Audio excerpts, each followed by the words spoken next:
All right, welcome to another Make Loud Monday. This, excuse me, this Monday, we're going to be doing another episode of The Sounds of Loud, which is my series where I talk about some of the instruments and recording techniques and effects and so forth that I use to achieve the sound on the songs that you hear from Make Loud Not War. And today we're going to be talking about vocal processing, which is not something that I would have guessed that I would be talking about because I don't consider myself to be a particularly talented vocalist.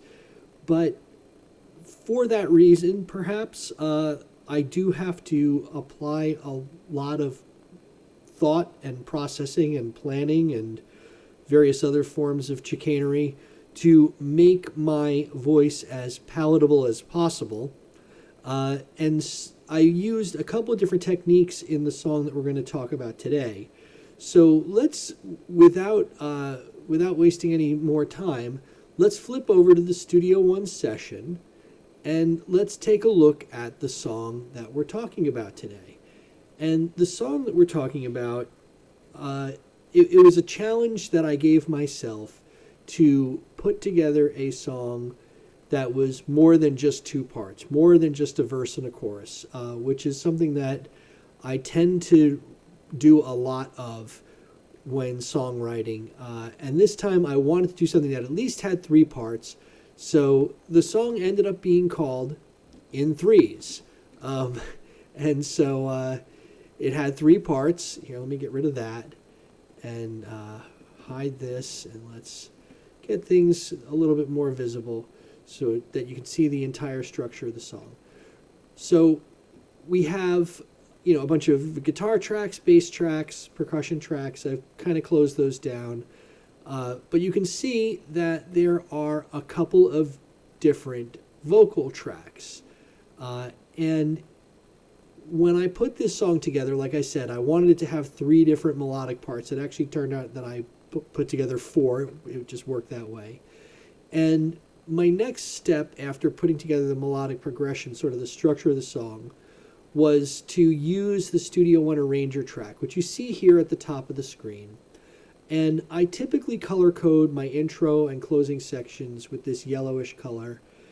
And then after that, it's kind of up for grabs what color things get assigned, because I don't always follow, a verse chorus sequence. In fact, in this particular song, we have a pre-chorus section that I ended up just calling "Aw Yeah" for reasons that will become very evident when we listen to the song. Then we go into a chorus, then an instrumental bridge portion, and the last piece of the song that is disclosed is the verse. Almost halfway through the song, we hear the first verse.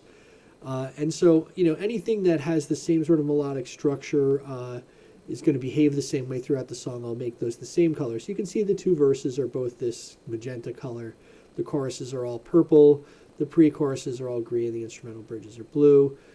And that helps me to think about, from a songwriting perspective, am I going to end up voicing these sections any differently? Just like as a guitar player, you might click on an overdrive pedal for a section where the guitar is featured. Here, I tend sometimes to use different vocal processing or different sounds, different what I'll call voices for different sections of the song. And this is exactly what I did here. And you can see that they correspond. I just kind of did them in order. I always use a template, and I always give myself lots of tracks. And I'll end up renaming them to match whatever I've put in the arranger track. So here we have the "Aw Yeah" section is listed first because that's what we encounter first. Then the chorus, and then the verse. So I want to drill into what I was doing in each of these specific sections. Now, for the "Aw Yeah," let's go ahead and listen to it. I'm going to put my headphones on so I can listen along with you. For the "Aw Yeah" section, let's listen to it, and then you'll kind of see what's happening there.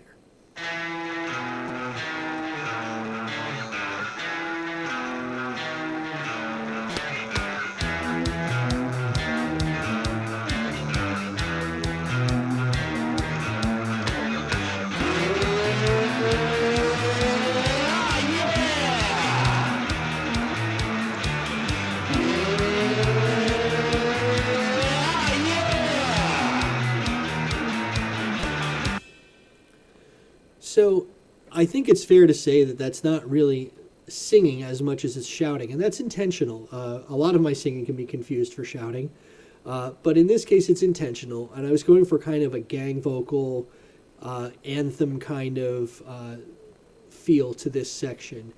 And in doing so, probably the most important thing, much more important than getting the notes exactly right, which I did not, was to get the timing right. And Studio One has a great feature where you can do audio bends, which is basically you can put markers on the digital signature of the audio file, and you can kind of stretch and compress different sections to get things to line up. And I'm just going to focus on this section here at the end, just for simplicity's sake. So let's put our playhead kind of right in the middle, and then we'll go ahead and we'll zoom in on that, make it a little bigger. And you can see that I did not use any sort of automated transient detection. It was very evident here that this is the ah, and then here where we have the much larger waveform is the yeah. But you can see how I wanted to get the exact inflections right. And if they weren't right, it sounded an awful mess. So just a little bit of cleaning up. You can see just a little bit of tidying needed to be done to get them right. In fact, this one needed just the tiniest bit to get the attack. All the notes started just ever so slightly off, and that may be because of the latency. Because obviously I record one, listen to it, and then record the second one with the first one playing in my headphones. So they're not going to be dead on, but this gives me the ability to get them really close. And you can hear again when they're lined up that it sounds better, and it's not as important. I did start thinking about some pitch correction using Melodyne, and it didn't help, so I took it out. Partly to save some of the processing, but also to make it just sound a little more natural. And I was getting some weird phase issues and some artifacts wherever I was making edits, and it just didn't help. So here's what it sounded like at the end of the song.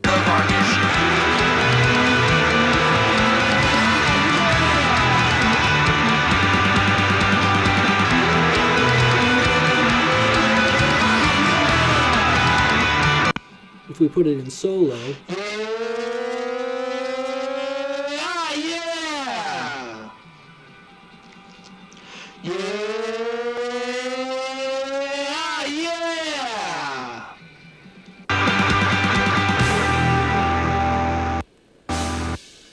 so you can see that they weren't perfect, but when they were not in solo, the mix kind of as long as the attack, as long as the initial transient of that was correct and together, anything in the tails was covered up by the instrumental parts of the song.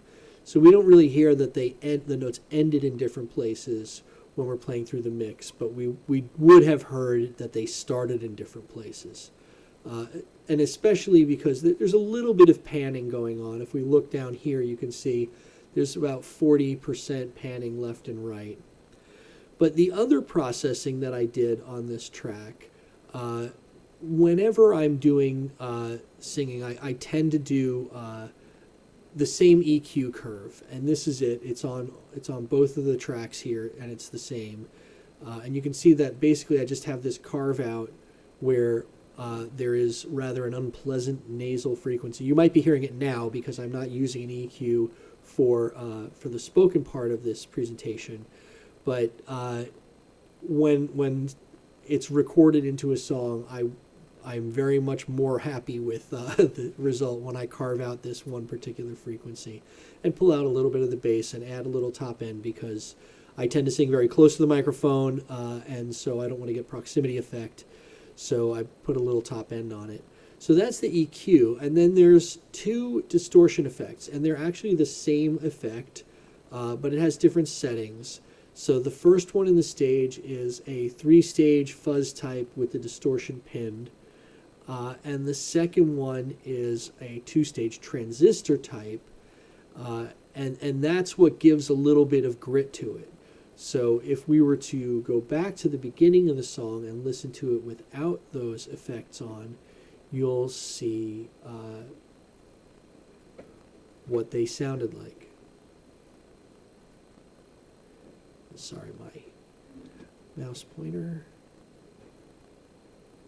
Okay, I had to take a moment to plug in my wireless mouse because I was running low on battery and things were getting a little logy. So let's flip back over to the session here, and we will zoom way out, get things back to a point where they're visible so we can kind of get the context of where we are in the song. And if we go ahead and we'll leave the mix up so that we can see. I'll turn off the effects for the two channels, and you'll hear the difference.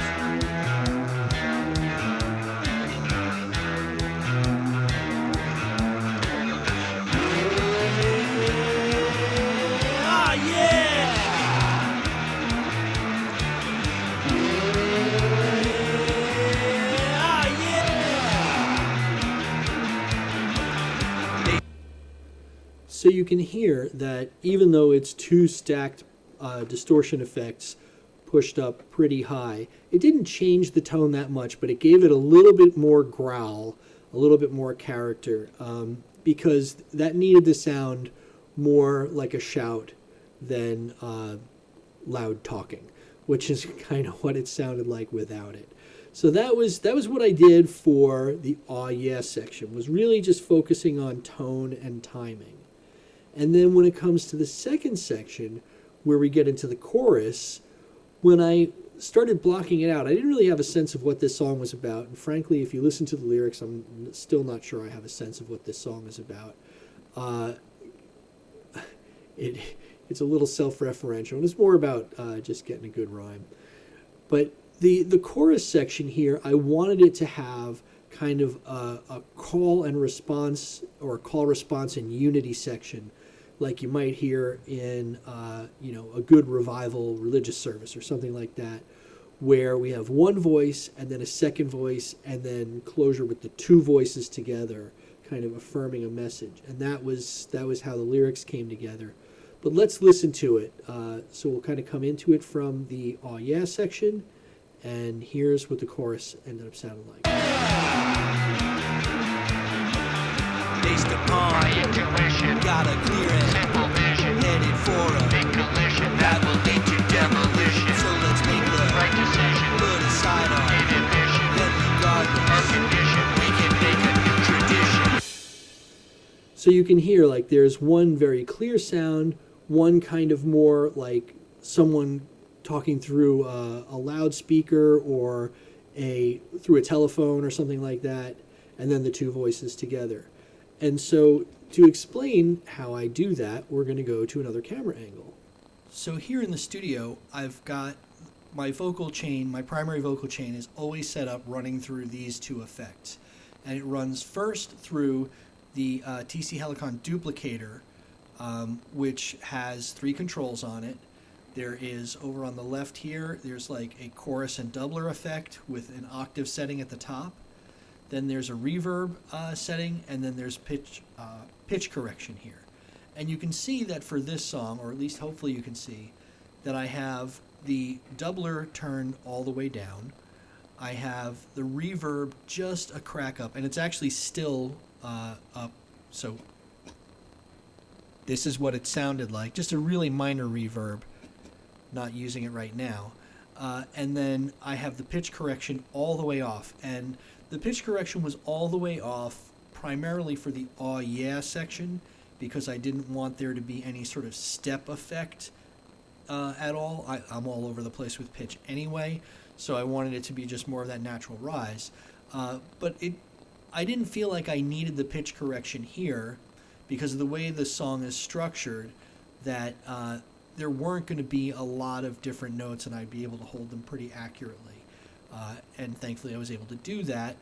And then the other effect that you can see is also a TC Helicon effect, and this is the X1. And it's got a couple of different settings on it. Over here on this knob, what's it called?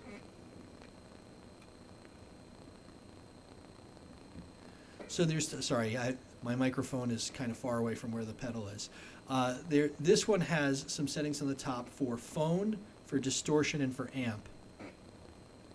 And in this particular case, I'm using the third phone setting. And when it's on, this is what it sounds like I'm talking through an old telephone. And you can see that each one has a different character. As I change them, this one is pretty mild. This one has kind of a talking into a tube sound.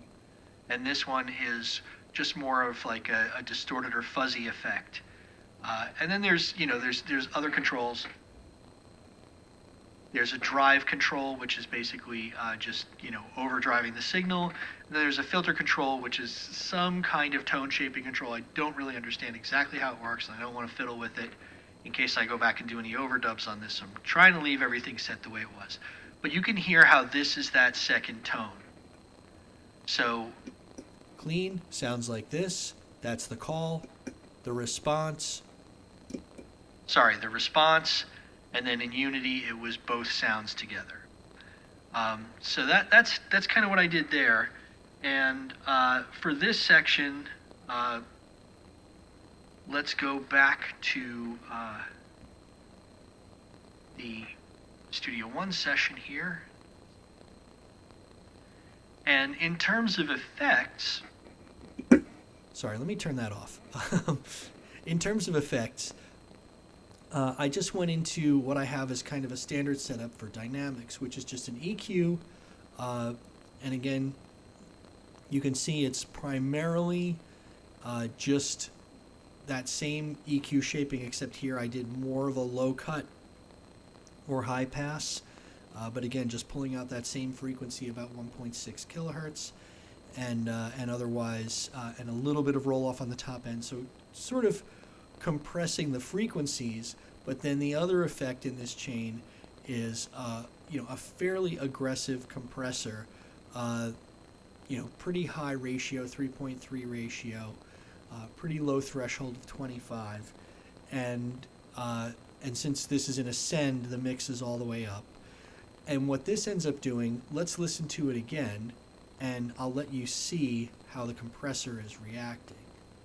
So let's go back, and here, let's listen to it again. Based upon my intuition, got a clear and simple vision, headed for a big collision that will lead to demolition. So you obviously saw this yellow line over here jumping a lot, so the compressor's engaging a lot.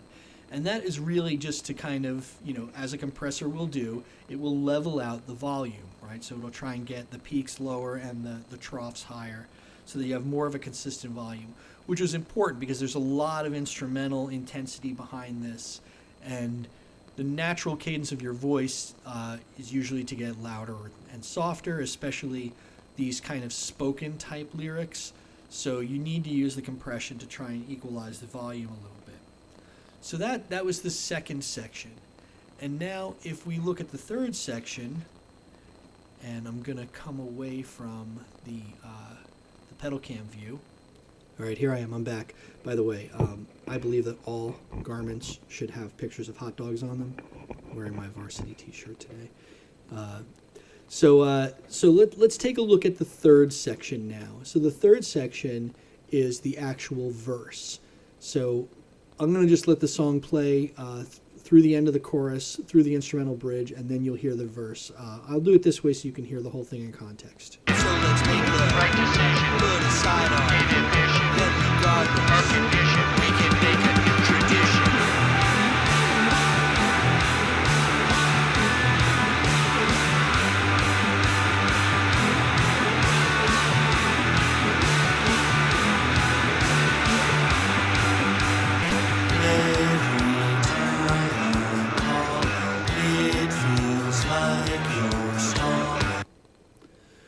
So you can see how for that bridge section there just really wasn't room for a lot of vocal there. Maybe if you're Kurt Cobain, you can sing over the top of that, but I'm not, so I didn't try.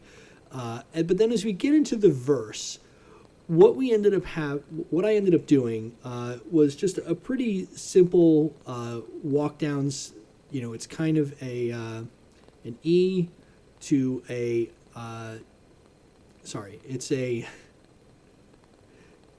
it's an E down to a E flat down to a D, and then it's intermixed with a B to an A to a G. Those are the notes. And sorry, it took me a minute to remember all of them. And the instrumental, the guitar is playing that. The bass is playing the same thing, but with one octave inversion in it, but it's still the same notes in the same pattern. And the vocal is the same notes in the same pattern.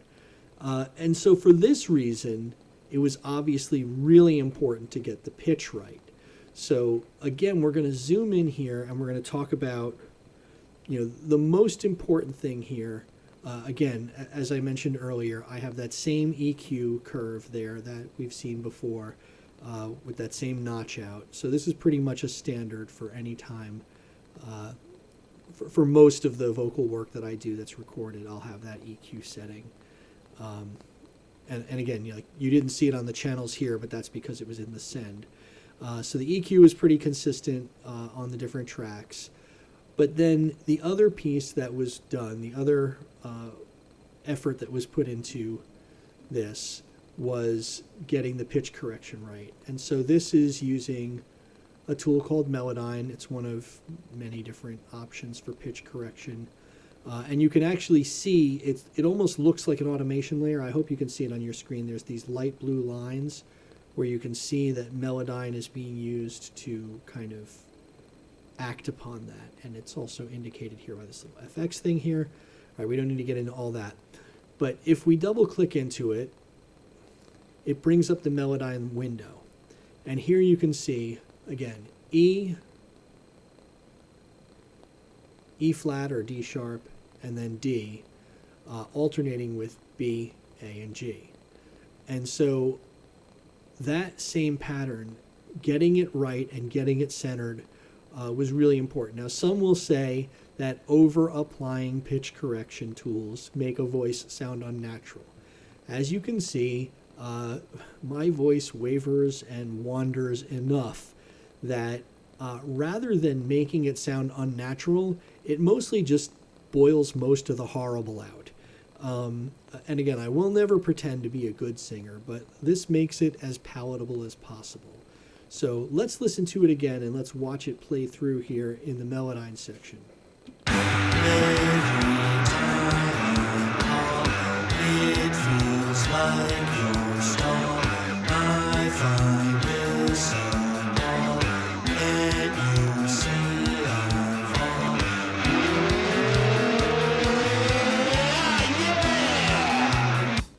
and that really kind of highlights the different character of those different vocal sections, right? So the third vocal section being the verse, there's, it's very clear. And then the other technique that I use, and if I go back to the mix, you'll see this here, is that this section is hard panned. So the two channels are blasted all the way left and all the way right. And the reason for that is, as you can see, the guitar is straight up the middle, and the bass is straight up the middle. Well, actually, the guitar is also hard panned, but the bass is straight up the middle, and the bass has that octave inversion. So because the vocal was following the guitar, and if I expand the guitar section, let's see, I'll do that. So you can see that each of the guitars is hard panned. So having this vocal mirror the guitars gives that very harmonic, resonant sort of sound. So if we listen to the vocal just in solo, and let's find a section where we're in the verse. In the light that's blinding, this is what I'm finding. You will soon remind me that our deal is binding. So you can hear the difference. It sounds very stiff and unnatural just in solo, but there's never any intention for solo to be what you hear in the finished product. And by putting the guitars underneath it with that real harmonic matching, that real resonance, I think it gives it a lot more vibrance, and it makes the voice not just more musical, but a little softer too. And so those are the 3 different vocal techniques that that I employed in this song. And the one thing that I did not do that I often do, so you can see that ain't nobody on the bus. So if we look at the vocal bus, there is no effects chain that's applied uniformly to all 3 different vocal sections. And in many songs that I do, I will just use one set of vocal processing on the main bus, and everything else will just be handled with levels. But in this case, because they were really different voices, and as I pointed out in the rest of the video, there was really nothing that was the same for all of them. You know, we had a slightly different EQ curve in the chorus. We had different effects applied. We used sends in different ways. So there's nothing for us to really do on the vocal. So it really just ends like a VCA for just this section of the song, and then I can use it to balance with some of the other sections. So that is that's pretty much it for what I used for vocal processing, and that's almost my whole bag of tricks. There's a couple other things that I know how to do. I've recently learned how to do some ducking for things like reverb, which I talk about in another one of the videos that I'll link here. But other than that, you know, hopefully these techniques are interesting to you and helpful to you, and maybe you're interested in trying them yourself. Feel free to ask a question in the comments, or you know, tell me what you liked, what helped, what was interesting, what you liked about the song. And this song is going to be on the upcoming second album. Haven't come up with a title for it yet, but got 11 songs in the can so far. I usually get up to about 20 and then cut it down to whatever number really makes sense. Sometimes you have to sit with something for a little while to see if you really like it. So look forward to that coming up, hopefully sometime later this year.